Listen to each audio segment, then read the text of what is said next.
Hey, TSTL listeners. If you're a fan of the show and if you are like really rich to the point where you're able to throw in a little bit of financial support, buy TSTL a happy ending at buymeacoffee.com/TSTL podcast. Each happy ending costs $1, which all goes to support the show. For 3 happy endings, I'll give you a shout out on the podcast along with a romance novel inspired pet name. And for 5 happy endings, you'll get a shout out plus a TSTL bookmark in the mail as a thank you gift. You can check out the different ways to support the show at tstlpodcast.com/support.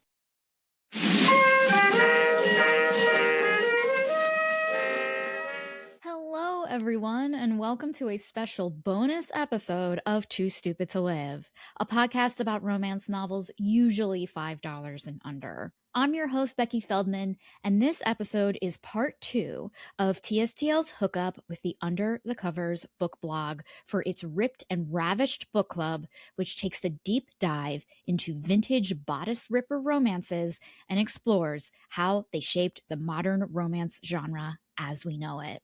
And today, Francesca and I are thrusting ourselves into chapters 3 and 4 of The Flame and the Flower by Kathleen E. Woodiwiss, which was originally published in 1972. So, just to play catch up on the first 2 chapters, we are in England. It is 1799, and our main character, Heather, is like this young, innocent English woman. She finds herself pregnant with the child of a U.S. ship captain, Brandon Birmingham. Now, in these next 2 chapters of The Flame and the Flower, Heather officially marries Captain Birmingham in England, and then she realizes that she has to relocate to Birmingham's home in North Carolina. It's going to be a long, arduous journey across the Atlantic, and let's not forget that Heather is pregnant. I don't know what it's like to be seasick across the Atlantic, and I don't know what it's like to be pregnant, and I don't know what it's like to feel any of those things at the end of the 18th century, but I doubt it was a particularly horny experience. That said, I love chatting books with Francesca, and this episode has a great discussion on romance tropes, archetypes, character redemption. And content warning, we do discuss how trauma is depicted in this book. So if that's a topic that you're just not feeling today, don't worry. TSTL has a great backlog of episodes that can satisfy whatever romantic cravings you may have. So let's embark. Please enjoy this discussion about chapters 3 and 4 of The Flame and the Flower. Tabbed more things in this section than in the other one, only because, so here's the thing, I feel like there were parts of these 2 chapters where I don't know if the author is obviously trying to redeem him, but so, and tell me if you also saw this or if I'm just being crazy. There was a moment at the end of the wedding where he makes a comment to the aunt at the very bottom of page 113 where the aunt says crazy Yankee. Yeah. And then he basically says, from you, madam, that is truly a compliment. And then farther down he says, as you are aware, madam, what I say is true. I do take care of my own and their debts. And for me, that just made me think that he knows.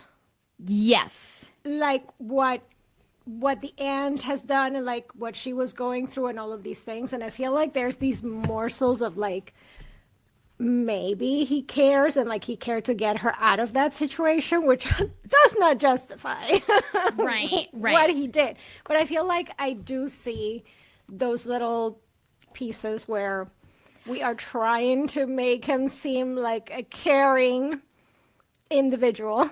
Wow. Because it's so funny. I still don't see, I think I'm going to have to disagree with you there.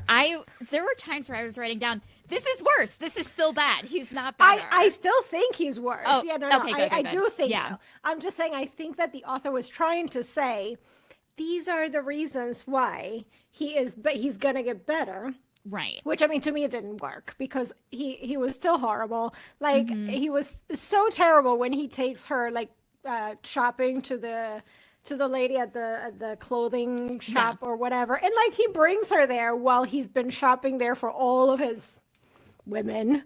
And And yes, like which is that so whole weird. scene there was so bizarre. And she was weird too, because she was just like, Yes. "Oh, another like Yes. what? You're everyone's terrible in this book. There's no good side characters so far. And then at some Everyone's point, terrible." she also said something like it should have been me or something like that. And I'm like you are too pure and too innocent, and like men are gonna want you, and he now has to like be this protector. And I'm like, lady, no, what are you doing? Yeah. I thought that like in terms of like an attempt at redemption for me was like kind of the more violent parts, which I did not like, but he was like again, there's a chapter where people sneak into their room at the inn, and he is Yes. so violent with them. Yeah. And it's like, is this him?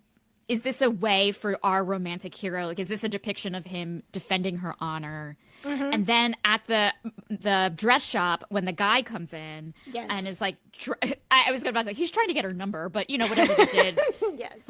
whatever they called number back in 1799. And then he's so violent with him, and he like pushes him out. And again, I'm like, is this an attempt to make us like him? Because like Yes. I'm kind of scared. I I'm am still scared. scared. I am very scared, but I do think that, although, because I noticed those moments too, I feel like that to me was the author making the attempt, like to say, okay, he has some redeeming qualities. We will start showing these redeeming qualities, which for me did not work. No. But I could see that I think that's what the author was trying to do, is like trying to paint him in this picture. And also, something I will say that I like that the author did is there was more of a conversation about rape. Not necessarily like was it right at the wedding night? I don't remember if it was that scene or if it was after, like when they're at the inn or something. I think it might have been the wedding night. And she is terrified. And I think, yeah, it was the wedding night where she's saying, I guess now I'm his wife, so I have to willingly do these things now, and that will be better for me, which horrible. But at the same time, then like he comes in and like they actually have a conversation about the fact like, oh, you're more willing now. But then the heroine Heather actually discusses rape. Like, well, what do you want me to do? Be unwilling every time, and I'm going to continuously get like violently raped? I'd rather be softly raped, I guess. Right, yeah. But I did like that discussion happened, because it does show us that our heroine understands fully what is happening to her, what's right or wrong. Like she's not some innocent flower, basically. Totally. Like she says the exact line, which I thought was very wise for a person who's only been an adult for a day. She's like, what did she say? She says, marriage has nothing to do with love. Yeah. And I think that actually was in later on when they were at like the pub or something, but she says marriage has nothing to do with love. And I'm like, that is something that it's like, something for profit or Yeah, gain yeah. or something. Yeah, I think I tabbed that one too. and 'cause I was like, wow. she's a quick learner. She is. And but like understands it. But the thing is that I thought that marriage night he was re-traumatizing her a little bit, Yes. and Yes. saying that like basically that like we won't, like I won't, force myself upon you, but you're stuck with me. Yeah. And that was like sickening. He was Yeah. like sickening to me in a Yeah, bad way, not in like a cool totally, way. yes, I totally get that too.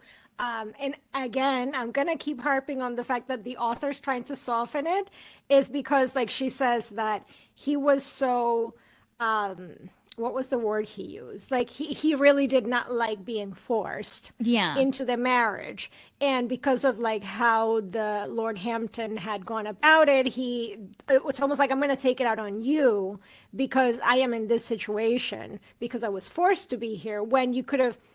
He said, like, you could have just come to me, Right, and I right. might have married you. Yeah, okay, sure. But I feel like she tries to put those things in, almost like he's doing this horrible thing, but I want you to think like there's a reason for him doing that, to like soften the blow, which Again, it doesn't work. I don't No. think that it softened any of the blow for me, but I did notice the author doing that in all of those scenes, which Sure, yeah, because there was an attempt to be like like this is a one for one. You were forced to do something that you didn't do, and now I'm forced to do something that I didn't do. We're right, basically the same, and it's like, right. well, okay, No, not really.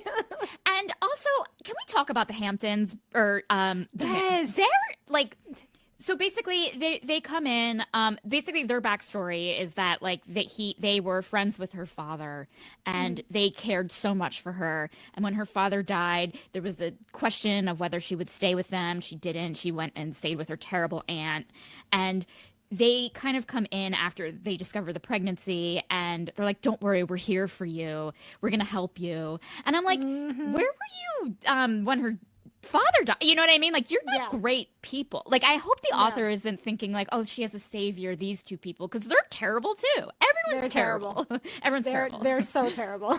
Yeah. And at the same time, like he's saying, I'm gonna save you by forcing this man that just raped you Yeah. to marry you. Like almost I would have said that when he offered her to be the mistress, I almost would have said that would have been better. She doesn't have to see him ever again. Hello? Yeah. Like sure, Yeah. reputation, whatever, but I would rather that than marrying her off to someone that you know is probably violent, that raped her, that like wild.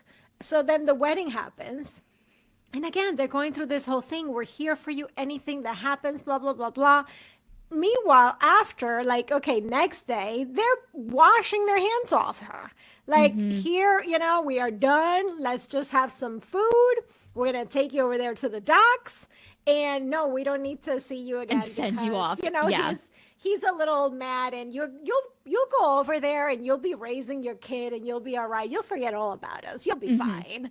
Yeah.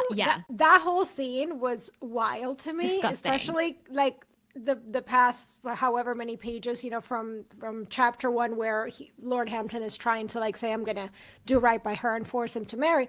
That whole time they're supposed to be portrayed as like the savior is coming. Meanwhile, they're doing this horror, like they're just pawning her off, like let's just solve the problem in the way that affects us the least in society, especially because she would be shipped off to the Americas, so we don't have to have anybody talking about us anymore. Which I Totally. think is probably what they wanted. Yeah, and like this, like at the time, at the time that this book was written, like this, it would be like, oh, what a valiant effort. You know what I mean? But looking at it now, I'm like, there's nothing is done out of love. There is no No. love. There's nothing romantic up in this book so far. We still did not No get to the romance. romance. This is still not a romance.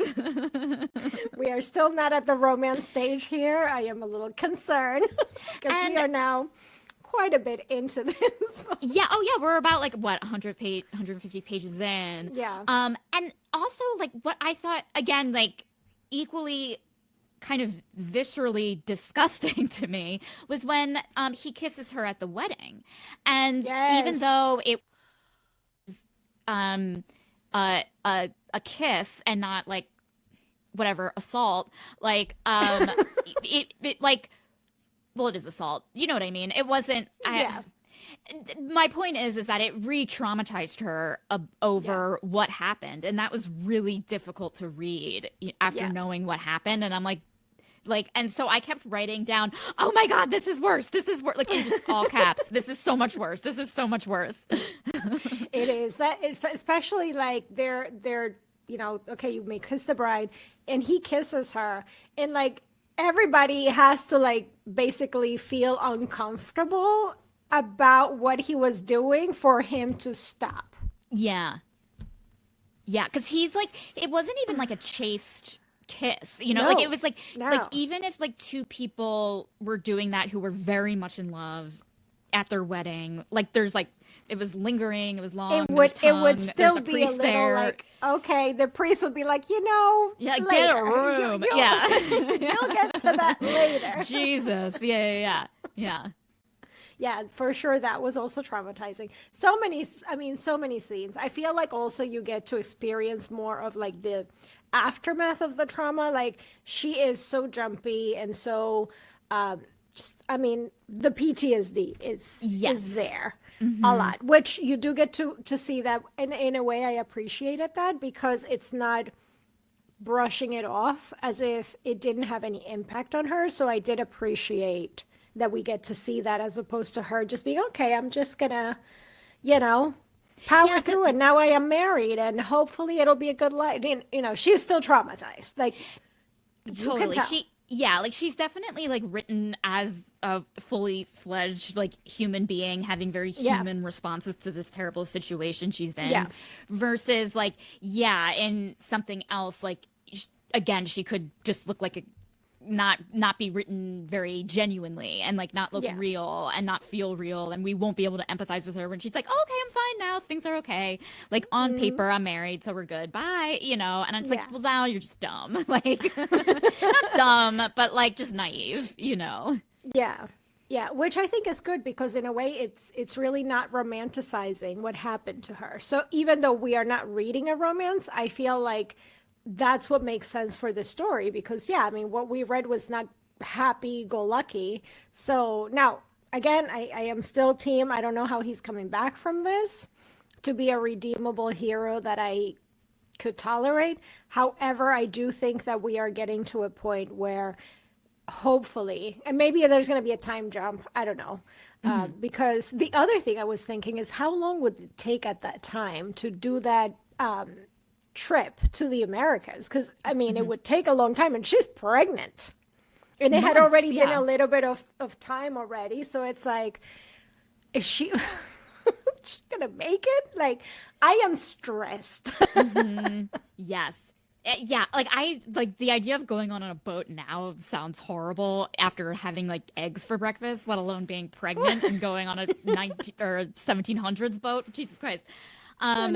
Yeah. Like, oh, what was I gonna say? Well, you know, it's interesting because like we were talking about how like a lot of tropes were developed in this book, and now I feel like it's kind of interesting because we're coming to the marriage of convenience trope of like, okay, these two have to be married because like basically like the Birmingham, the captain, his life is at stake too. Like he feels like Hampton threatened him. And also, of course, Heather's life is at stake in terms of like being ruined and whatever. So now it's like the best thing that they can do for each other is be married. They are this is a marriage of survival, if you will. Yeah, basically. And so it is interesting to kind of see like, okay, like there's nothing they can do but work together. And also they hate, but like they also resent each other. So then we have our kind of enemies to lovers kind of thing. Because they just are both so rightfully so, her more than him, resentful. Yeah, absolutely. And also I was thinking about it in terms of like that, marriage of convenience, but also, you know, how in a lot of historical romances that we read today, there's the, oh, well, they were caught in a compromising situation, so now they have to get married. And you know what I never felt reading any of those books? I never felt like there was actual danger to the heroine. Like, you know, when we were talking about Lord Hampton before, I never felt reading those historical romances where the family was just pointing her off on this horrible person, even though, you know, maybe it was a rake and all of these things, but they were never putting her in harm's way. And here, that's the part that I'm having a hard time with, is that even her family, which obviously, I mean, her family failed her from day one, but it has the trope, but at the same time, it's a very different development and presentation of that trope. And I do see how, you know, it's been modernized and how it's changed now to make it more palatable. But in a way, that's kind of like the same thing as what we read now in historical romances. Right, yeah. But it's like, it's kind of interesting because it's like, okay, is it more palatable, or is it like, because like when I think of like a current marriage of convenience, there are side characters and everything they're doing is out of love. Like it's difficult for like a parent to love their child when they're watching their child be married off to someone that they don't know, and you kind of see the characters grapple with it. And in in a modern day romance, and so it does kind of like feels very real and genuine. It's kind of like exploring, you know, guilt and love and all these things, versus this where like it feels like, you know, they're wiping their hands clean, and we don't see them feel like any sort of remorse or guilt. And you could say that it was the times, like you absolutely could say that, and this is just two people reacting to how they were kind of like brought up, but it kind of like diminishes like kind of the sanctity of human emotion. You know, I think despite rules and regulations, I'm imagining people still felt guilt, people still felt love, people still felt like marriage was, you know, like kind of a death sentence and things like that. And it's just like, oh, I wish I just saw like an inch, even if it was just like a one sentence of the Hamptons being like frowning or something, you know what I mean? Then it was like, yeah, I get it. You know, now I kind of see the humanity in it all. About that, but now they're just like caricatures of just like they were like secretaries for her life, you know, like just like they're like, I don't know, she was like at the DMV and she was just filling out a form, and they're like, next, let's find the next sad woman to help, you know. Whoever doesn't like ruin our reputation in society, and if this is going to look a little like a bad stain, let me just wipe it. Right, exactly. Yeah. Also, something I found interesting is the fact that we are bringing back Henry. Which, I mean, I kind of thought that we were done with Henry. Me so it too. makes me question why we had to have that scene. And if we were going to see him later on in the book. So, yeah, because like otherwise it doesn't make sense to, like, that chapter was already closed. You know what I mean? Totally. Like I thought, because like what she does, you know, to like get rid of Henry, which is what we see in a lot of romances to kind of push our character away for one final time, is the insult. You know, like our characters are trying to our protagonist thinks, this person cannot be with me. I will ruin their life. What is it going to take for me to get them away from me? And they do the harshest thing they can do, which is insult that person, and that's usually the final straw. And then then we have our protagonist dealing with the guilt of like the horrible things that they said just to push this character away. So I was surprised to see Henry, because I'm like, oh, he's not pushed away. He took her insults and changed, you know, and is like, I'm doing this, I'm doing that. And then I was like, okay, well, this is introducing another trope, the love triangle, if you will. But it made me very uncomfortable because like, yeah, I mean, that's just like, it's an insane thing to have happened, of just like, I did everything you asked but you didn't ask, but that you kind of made it seem like you were asking for. And so I was like, now you should be ready to marry me. Exactly. Yeah. And of course, like, again, like you see kind of Birmingham getting very, he wasn't like was he physically violent? It was like, No, I mean, he was like he wasn't as physically violent at that scene. He just covered her and like pulled her away, I think. Yeah, so there was like aggression there that I think made me like his personality. Like he was marking his territory for sure. I mean, he was pissing everywhere.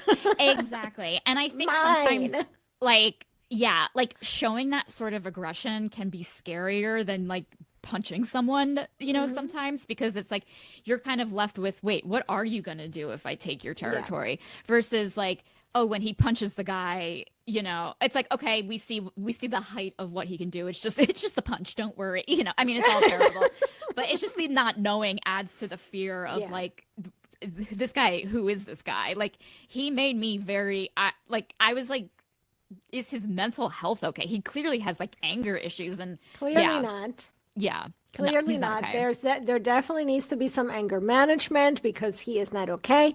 Also, they're going back to North Carolina because he owns a plantation.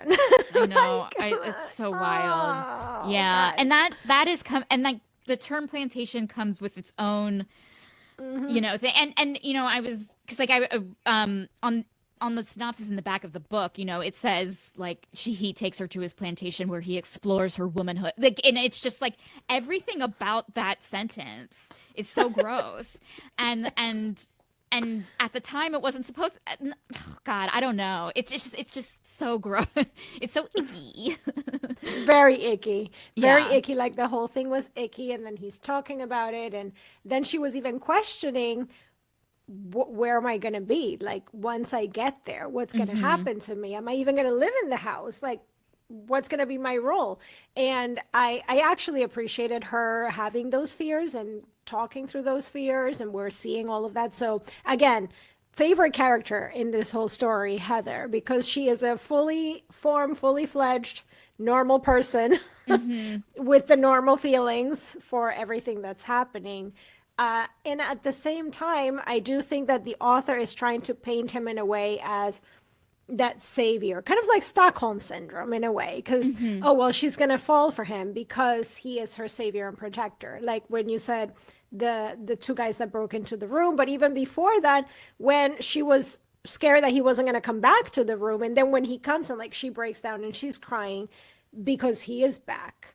So we are starting to see, I think, a little bit of that codependency, because she has nothing, she has nobody, and at this moment he is all she has.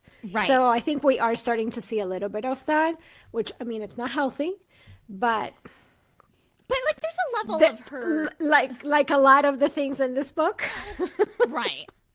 I mean, there's a level of her, like I from what I've heard about this book and where I imagine it's going, and what every other romance has done since then, is showing she's empowered by being able to tame him. You know, she was scared he wasn't going to come back. Something about her made him come back, and that is kind of just like the initial like ounce of empowerment she has. You know, it's like, okay, it's starting to build, but I just feel like he's still such an animal. Yeah, He's we an just animal. started from such a low extreme. Yeah. Like, to redeem him from that, it's a lot.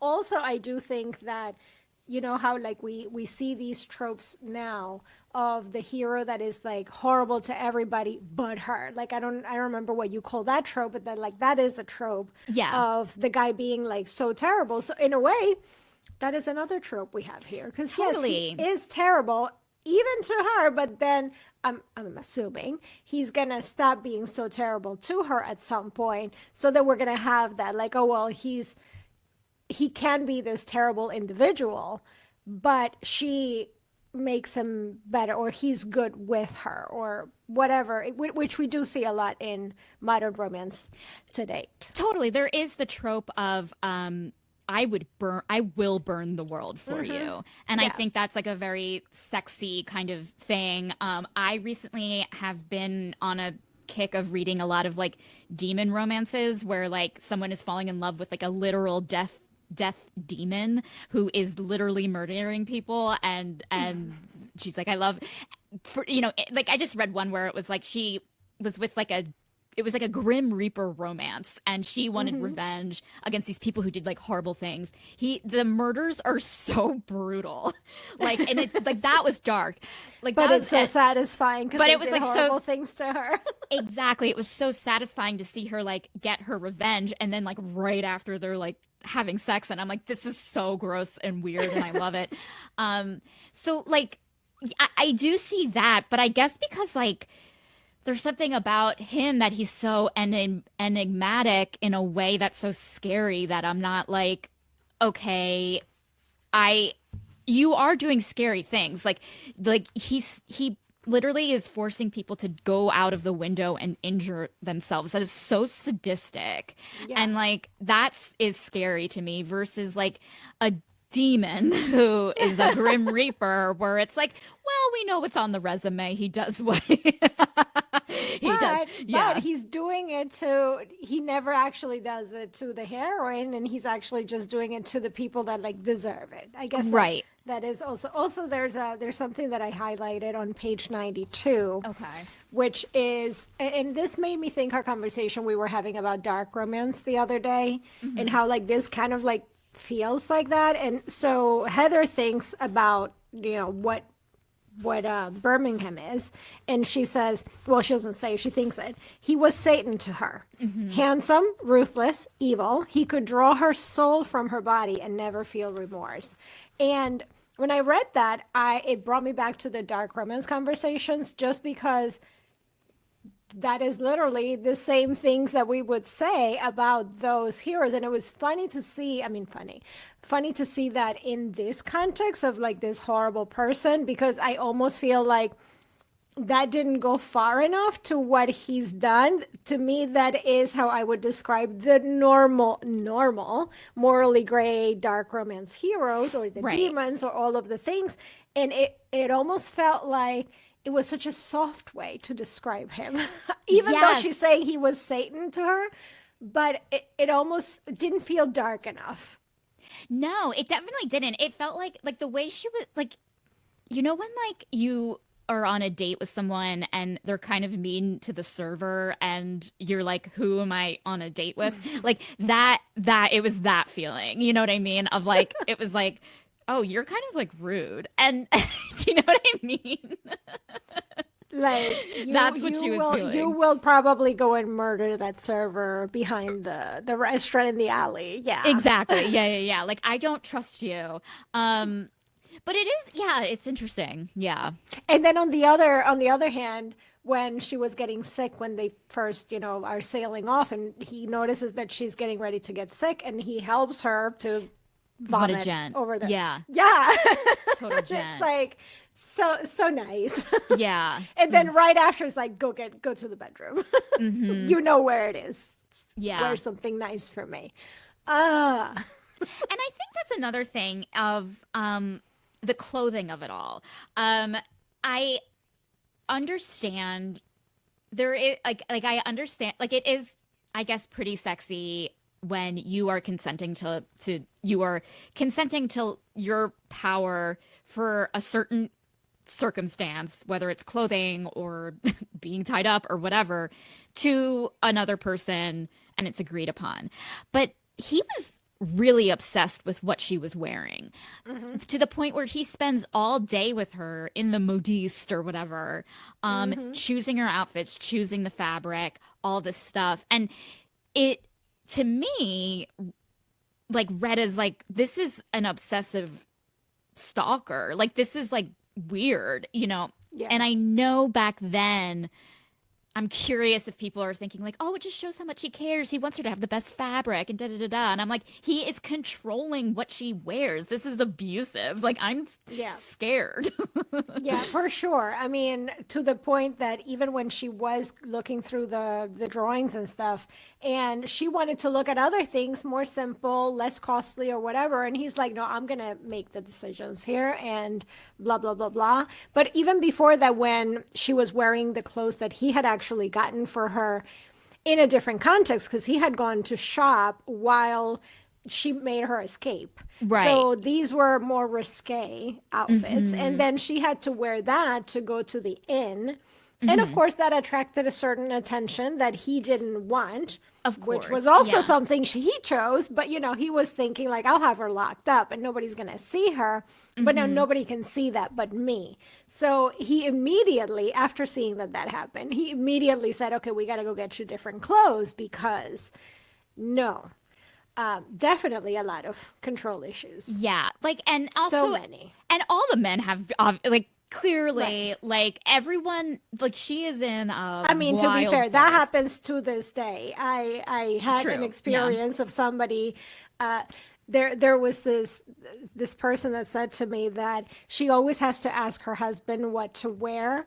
And the reason why she said that is because she says, well, I can't look at myself, so he has to tell me how I look. And I just had to turn around and walk away, because I don't know what to get a mirror. You can look at yourself if, so so that still happens today. So we don't have to go that far to apply those same things here. But yeah, I mean, of course, like, I do think that, like, the way we rely on the people in our life can look like it mimics maybe something that's like passe. Like, I still, like, don't know how to fix this and require my brother to help me fix it, and I feel like an idiot girl because like whatever. But with this though, where was I going with this? Uh it's still very like he doesn't let her choose to let him do this for her. And I think that's the issue. And I know it's like kind of like it's like semantics in this case of just like you want to wash the dishes. Like I get that. But like I think in this case it's necessary. Like we want to see that she has her own agency. Yeah. Yeah, because right now she has none. Yeah. Zero whatsoever. Yeah, yeah. And she's basically going off to a strange land where she's going to be away from anything she's ever known. Like it's just such a difficult position, and I feel like even if he realized just that much, that he could make her feel a little safer in that even within that context, to give her a little bit of agency to make some choices about what's happening to her. But no, we still don't have that. Yeah, like I feel like it's like, did empathy not exist then? Like I don't know. Empathy well, he didn't certainly exist didn't have any. No. That's for sure. And then, of course, the passing thought of the fiance, because at some point he says, well, I don't know what I'm going to tell. What am I supposed to tell her? That I saw you and I fell madly in love and like I had to marry you, which was such a crappy thing to say to her, too. Yeah. Yeah, because he's like, look what you did to me. And I'm like, wait a minute, dude. Like, and you're like, the one that raped me. You could have stopped. Exactly. Yeah. Or you could just Nobody like was putting a gun to your head, and you knew that she was a virgin because, like, you realized that. So, hello?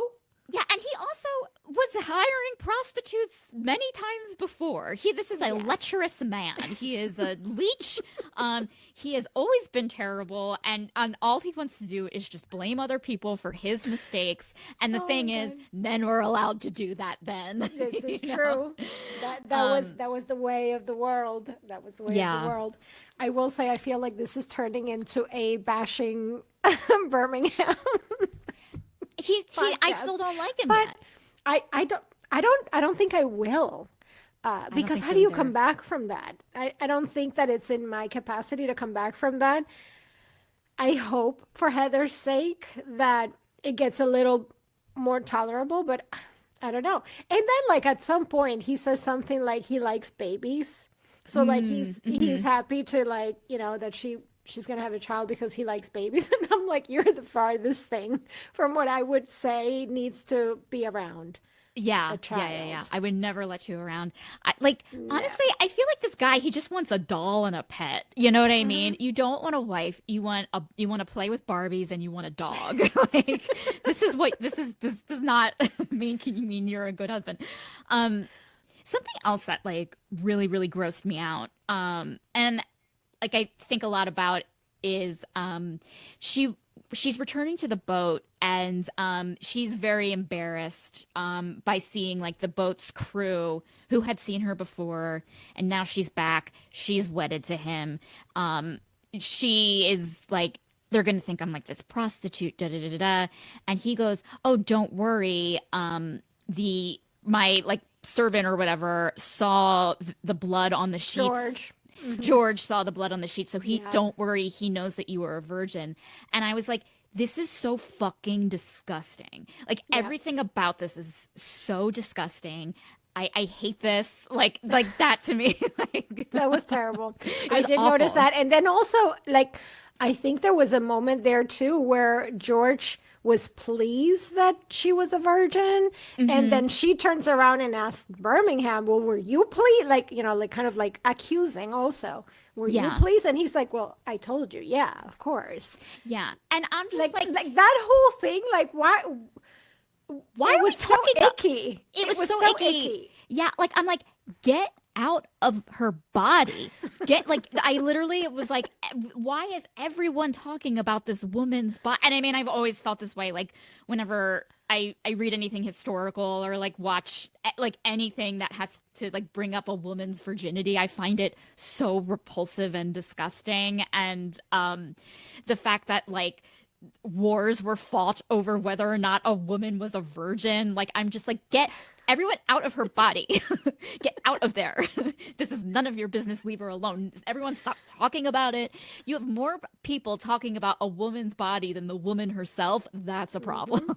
Yeah, yeah. Even like the whole crew had to talk about whether she was a virgin because like they're having a discussion about the sheets. Yeah, yeah.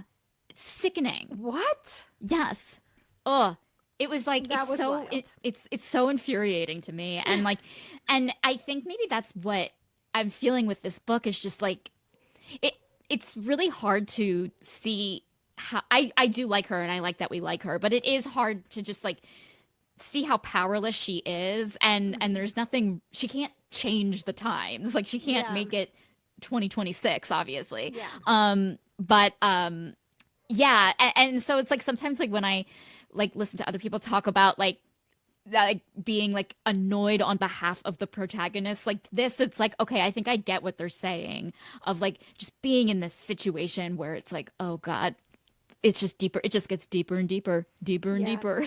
And I mean, as much as sometimes in modern books we get annoyed with the heroines for not doing the things, here, like you said, she's powerless. Like She she can't. just has to do and adjust and hope that it gets better. Like she has no other choice. Yeah, yeah. Which is why like I need something good to happen to her. It still hasn't. I was hoping that these 2 chapters were going to be a little ray of sunshine, even if it was small.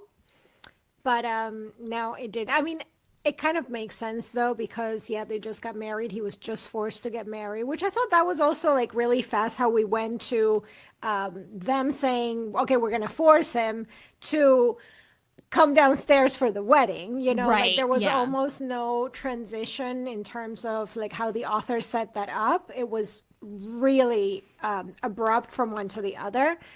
And yeah, I think in terms of like writing and stuff, that's probably the only thing that I noticed. The writing does keep me very engaged. Me Which too. Yeah. it's fascinating because I'm like, even reading some of these horrible things, I need to know more. I need to know what happens in this situation. And as much as like I don't like 99.9% of the characters, I still enjoy reading.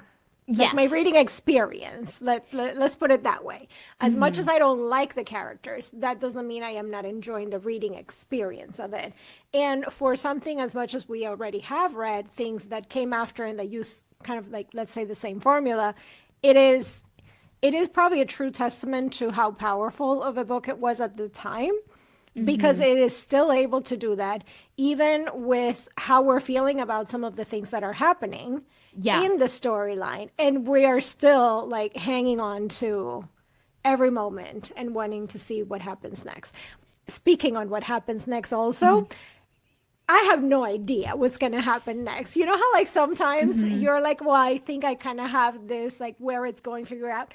No clue. Zero. Yeah. I am just strapping in for the ride. Exactly, because like we're still like, I think like after the first 2 chapters, I think both of us were like, okay, a transition is going to happen. Now we're here 2 chapters later, a transition has not happened. If anything, things have transitioned for the worse, and we are even more stressed. What is going on? And so like I think like, you know, one of the reasons why myself and maybe other people love romance is just like the realization, like the turnaround of when like they finally realize that they at least love each other or at least respect each other, and we're like, when is this turnaround going to be? Because usually like in some books it's at 20% in, and this one we're reading a book that was published in 1972 and there's no like Kindle percentage rate Right. on it. And so with this guy who like, again, it is so scary. We don't know what he's going to do next when he's angry. Like, what is he going to do next when he's happy? Like, I'm scared for that too. You know, And when like he's like in his own like safety, like in the sense that once they get to his home, that is where he feels the most powerful, because even as whatever he feels that he can do, but he is in another country where, yeah, something can happen and he can be put in jail. But once he comes back home and he's a plantation owner, he knows that he can do anything he wants. So like that's even more scary, just from the fact knowing that I'm assuming he status. owns, I'm assuming he owns people. I'm assuming that like, Yeah. which I'm scared to read as well. Yeah. Which I thought Outlander actually brought it up pretty well of, just acknowledging I won't live on a place where you own slaves. That just like cannot happen, and it's like setting the boundaries. And it's like, oh, I don't want to read, like, not that I don't want to see something as horrible as that being undermined in this book, because it is just like that is yeah. I don't know. So and we I will think it have might to be. I don't know. Yeah, it might be. Yeah. It might be. We'll have to see where they go with that one, but I am definitely concerned. And even just how he's going to act, because anytime where he feels safer, like for example, he didn't act a certain way towards her when he was at Lord Hampton's house for the wedding night because he didn't want anybody to hear or whatever. So like, how is he going to act now that he has her all to himself? Yeah. And I'm also like, I'm curious as to like, what is it going to take? What is she going to do that's going to make him turn? Because like obviously like we have a taming of the male shrew here, and something is going to happen where she tames him, and I'm like so curious as to like what is it going to be. And another thing is that like I really like that she has anger in her too. Granted, she's only allowed to express it in a certain way, but like she, like, in a way, like, she is the flame and the flower, and this guy is just there for the ride. You know what I mean? It's true, though. Yeah. She is. Which I really like that, because I feel like maybe that is what turns it around, is the fact that she's not this innocent wallflower. She has a lot of fire in her, and a little bit of a rebellious nature, which she was never safe to explore. And maybe that is what he's going to give her, is that little bit of safety to explore that side of her in a way, because at the end of the day, what's the worst that he can do? I mean, he already did. Right. About as bad as it's going to get. Yeah. So I think that might be, which once she gets that confidence going and all of that comes out, and that's what takes it to the next level for him. Totally. Yeah. I'm scared for this boat ride. I'm like preemptively nauseous for her. Yes. Can you imagine being stuck on a boat in those times with whatever boats were like, they didn't have all the best everything, and being pregnant. And with surrounded by men who in the conditions, like even if she has like the captain's and the room, type of men, because let's face it, certain type of man was working that particular job. So his crew members were part of the job description of his crew members were to find him prostitutes, and it's like, okay, well, what kind of like people are gonna take this job? Like, no one's like, oh, I only want to work the open seas. Like, do you know what I mean? Like, yeah. That is definitely going to be interesting. It will be an interesting ride. I kind of still am going to stick with my prediction that Henry comes back around in this book, and maybe he comes to North Carolina. I don't know. Is it North Carolina, or I don't know where they're going, but yeah. Yeah, one of the Carolinas. Yeah, South Charleston. Charleston they're going, yeah. Okay. Yeah, like they do make it seem like it does, that scene when he comes back, it does set up the kind of plot that she is going to have to make a choice and between him and Captain Birmingham. And that, I mean, I guess that's like pretty intriguing, and I'm just like, how is she gonna reason Captain Birmingham over this guy? Like, I don't know. Well, in a way though, I almost feel like this guy would also have like anger issues and violence, because he's acted a little shady as well. Oh, sure. He Yeah. keeps saying he's like so madly in love with her, but the moment that she says anything he doesn't like, it's on, with him. So like I guess there's more safety in the known. Sure. Because, like, you can tell that he's a bit of an asshole. Because isn't he not betrothed to another woman? But, like, he's like, there's another woman in There's town another that she's woman, like, yeah. oh, you should be with her. And, like, I'm kind of like, if you're stringing someone along, no way are you a stable person. Like, you're a no. mess. That's just my own trauma coming into no, but yeah. Yeah, definitely. So, I mean, if that is where we're going with that, I think that could be interesting. Yeah. And at the same time, once he said that he was going to sell the boat and he wasn't going to come back, because I feel like for a second she thought, like, oh, you come back every year, maybe I can come and see my family. And this was going to be their last trip. So at the same time, I was like, girl, you don't need them. You don't need to see that family. Right. You don't need any of them. Like, forget they exist. Wherever you land, figure out your cocoon, figure out your safety, your things. I don't know.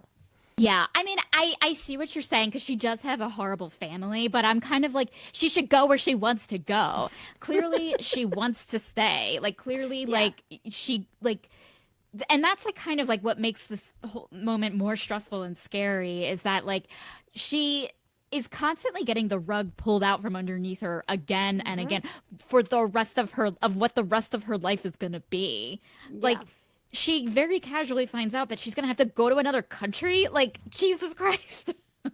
Yeah, I know. Another country, and basically in a situation where and also, like, I don't know what was necessarily the time period, because that would have been shortly after the independence, Right, so like yeah. what was the view that the British people had at the time of the Americas and of the people. So like even just that probably was scary, because you're thinking that you're going to this land of savages and who knows what's going to happen to you as a British person too. So that would have been scary. Another layer of fear and trauma. Absolutely. And actually, I will say for like the history nerds, there is like a little interesting tidbit of this guy. Birmingham is a Yankee. He, I believe, fought on, or his father fought on his the side father, of, and then him as a child also. okay, yeah. And so I think they do make one comment of like, but you're still coming to England. We all hate, like, they like, I feel like a lot of like the English people were very like resentful of like anyone coming from America. So there was like kind of like a stigma, like there still is when we travel abroad. I mean, it's never gonna end. But this was it was because of a different type of stigma, because it's like they broke away from us and now they're back. And then you have kind of Birmingham kind of like this like capitalist being like, hey man, I speak the language of money, and he's like, I will trade with whoever. And I'm like, oh, that's like pretty interesting in showing that like great, like our like people like evolved beyond like what we think we should be patriotic about. Like, it's like always about greed and it's always about money, and this guy is always people are always gonna be after for themselves and stuff. And I'm like, this is, I bet you that this is like more accurate to American history than maybe what we were taught in school. I definitely felt that too. It's like that whole scene of that whole conversation that he had totally checks. Yeah. Yeah. It makes a lot of sense. And it's like, yeah, like it's like this weird, he almost sounded like Gordon Gekko from Wall Street for a second of just like money talks. Like it was just like this weird kind of like cocky, like greed is good. Proud of that. Yeah. He was like, and I was just like, God, they even existed back then. Jesus Christ. These finance bros. He literally was. I mean, he may have more in common with them than there's multiple touch points. Yeah, exactly. Yeah. Yeah. So, I mean, yeah, other than that, there wasn't anything necessarily re-traumatizing, worse than like the first two chapters. No, I think we are in safer territory, at least for now. And I imagine going forward as well, because at some point he must start to come around and see that he can be nice to his wife. Yeah.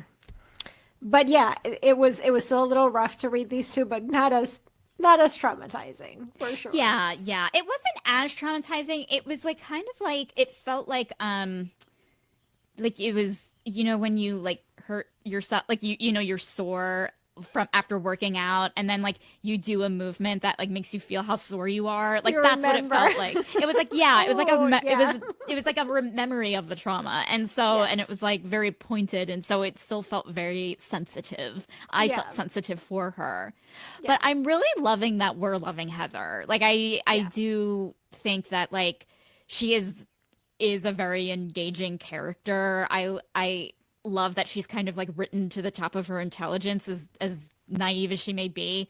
And I know that like obviously my podcast is called Too Stupid to Live, and it's based on and like that term I'm assuming probably originates from her character in this book. She's really not as dumb as maybe the criticism says she is. She is like, I think the art of, or you know, being smart doesn't necessarily mean like actions. It's more of awareness, and she's highly intelligent, and She is. yeah. Absolutely. I agree. I think that is probably one of the things that has surprised me the most so far. Yeah. And especially in these two chapters, is the fact that she does have really high emotional intelligence and awareness, and she is able to express it too, because she is having some of those conversations as opposed to just repressing everything and holding everything inside, which is something that we do see a lot, especially in historical romance heroines. She is out here telling us, you know, the things that she doesn't like and all of that. So I like that. I really do. I really do like that. I think that definitely she is the reason why this book, between Heather and the author's writing, because I do think that the author's writing is able to hold us. Also, you know how we talked about the switching of the points of view? I cannot tell you if that happened because I was so in the story in these two chapters that I didn't notice it, if it did. Yeah. Like there were times where I feel like there was like one time where I was like, he thought that and I'm like, wait, that's not Heather. But then it went back to Heather, and I was like, okay, good. You know what I mean? Like, yeah. So I don't know if she did it less, but definitely, or we got used to it. I mean, it's interesting because it feels like there's kind of like this, like, not like, you know how like in current books, you know, typically we'll see like this chapter is his perspective and this chapter is her perspective. If it's being broken up in between chapters, you'll see a break, or, you know, it'll even label whose perspective we're coming from. And I'm like, oh, this is just like, you have to, like, this is like read and find out, and you have to figure out the perspective like after. And that's like what those books, I mean, I'm assuming that's what a lot of books were like before they were like, oh, well, what if we just, you know, just like labeled it, made it easier. Yeah. Kind of like write it out. So yeah, I definitely think that too. So I am excited for what's to come. Me and too. Nervous. I am still nervous. I probably have, you know, I was feeling more confident after chapter 2. We were feeling very confident that it was going to get better, and I think that I am like right now I am faced with the fact that it did not get better, and I'm dealing with that disappointment. And by better, I don't mean as in I am not enjoying the book. Like, no, I mean by him. Yeah. I mean like the horrible things that are happening in the story, because the book is like, I'm in. Yes. Oh, I am fully in. Me too. I'm invested. It's a better as in, you know, you want better things to happen to our poor girl Heather. But but no, it's not. Things are not better. I think we're just gonna strap in for that ride. It's gonna be quite bumpy before it gets to any hopefully good place. Yeah. The waves are going to be choppy. On this boat ride, metaphorically and literally. And literally. There's going to be some some motion sickness for sure. Yes. Both yes. figuratively and metaphorically. Yeah, or literally. Yeah. We're gonna be feeling that too. I feel so. Yeah. But I'm excited. I'm excited to continue on. Yeah, I'm intrigued. It has me. I'm in. I am in. Thank you so much for checking out this bonus episode of TSTL. Thank you to the Under the Covers book blog for letting me share this track with you, the TSTL listeners. I hope all of you have a justifiably redeemable rest of your day. 'Cause I just can't make my eyes behave.